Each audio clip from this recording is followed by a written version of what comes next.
Back when I was in 6th grade, something happened that still haunts me. It started the week of Halloween, a time buzzing with excitement at school. I'd stay late after class, helping deck out a haunted house for the Halloween carnival. The air smelled of glue and fake cobwebs, and my friends and I would linger, laughing over pizza as a reward for our efforts. Among us was this kid I'll call Chris. He was funny, easygoing, a cool guy, or so I thought. We got along fine those afternoons, tossing jokes back and forth, and I never once felt a flicker of unease around him. He was just there. 2 weeks later, everything changed. A gaggle of girls from my grade cornered me at recess, their eyes wide with giggles and secrets. "You've got a secret admirer," they squealed. "He's texting you tonight." My stomach fluttered, part curiosity, part thrill. Who could it be? That night, as I curled up in bed, my phone pinged. It was a messenger notification, the only app I used to chat with my parents when I was home alone. The message was from Chris. I'd forgotten I'd even added him on Facebook back on Halloween. "Maya, I need to talk to you," it read. My heart sank a little, worried something was wrong. "Yeah, what's up? Everything okay?" I typed back, clueless about the storm I just walked into. I wish I'd never hit send. After what felt like forever, 2 agonizing minutes of typing bubbles, he unloaded a sprawling confession. He said he was in love with me, that I'd been driving him crazy since Halloween. He rambled about trying to impress me at recess with his soccer tricks, how I never noticed, how he was tired of being invisible. "I want you to see me," he wrote. "So will you be my girlfriend?" I stared at the screen, cringing with every word. I barely knew him. We'd drifted apart ages ago, and now this? My fingers hovered, fumbling for a way to let him down gently. "I don't like you like that," I finally replied. "I just want to be friends." His response came fast, sharp, and needy. "Why not?" Over and over, he demanded reasons until I ran out of excuses, and he went silent. I thought that was the end. The next morning turned into a nightmare. His friends swarmed me, smirking, saying Chris wanted to kiss me, that he'd told the whole grade he'd do it, even if he had to corner me. Their words felt like a threat creeping under my skin.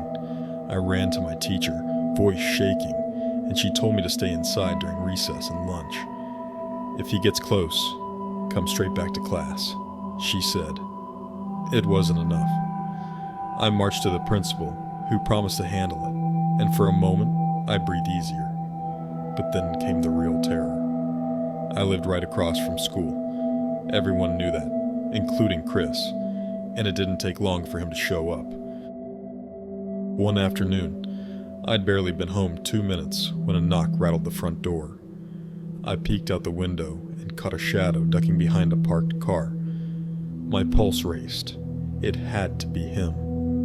My mom opened the door to find a note on the ground, addressed to me.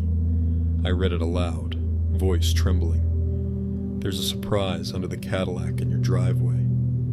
My mom checked. Nothing was there. But soon after, my brother's car mysteriously broke down. We never proved it was Chris, but the timing gnawed at me. And it didn't stop there. His friends hounded me daily, whispering that I should give him a chance, that he'd treat me right.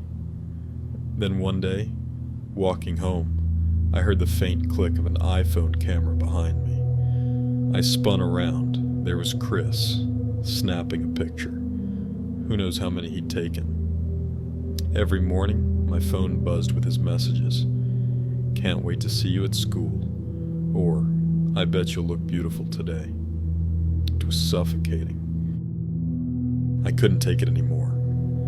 When the harassment got worse, I begged the counselor for help, expecting her to say Chris would be punished, or at least that someone would step in.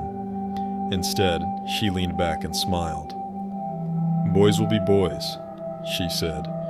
"They do crazy things when they're in love. You should feel flattered. This is just part of growing up." I sat there, stunned. believing her at the time because I didn't know better. Looking back, it's sickening. Telling a scared 6th grader that stalking was a compliment? My mom didn't see it that way. When I told her, she stormed into the principal's office with me, her voice sharp as a blade. "What are you waiting for?" Something bad to happen to her. The counselor and principal just stared, silent, as she threatened to pull me out if they didn't act, but they never did punish him. He got away with it all. The worst came one weekend night. My parents were out shopping, and I was alone, winding down with a YouTube video on my iPad.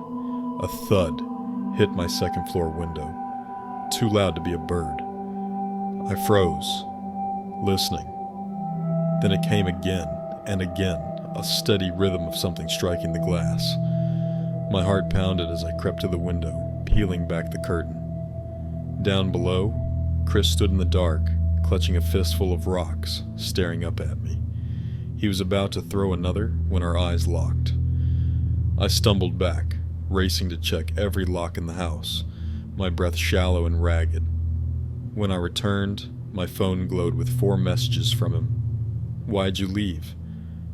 "I just want to talk." "I'm sorry. All I wanted was a kiss. Please forgive me." Then, "You're not who I thought you were. Bye." I blocked him, hands trembling, and prayed that was the end. It wasn't the last I saw of him. I had to face him through middle school, high school, all the way to senior year, always on edge. The last I heard, he'd been arrested, though God only knows why. But the scariest part? It's not just him. It's that a counselor thought it was fine to tell me, a kid terrified for her safety, that this was normal, that I should learn from it. That betrayal cut deeper than anything Chris did. I hope she's nowhere near kids anymore, and I pray I never cross paths with him again.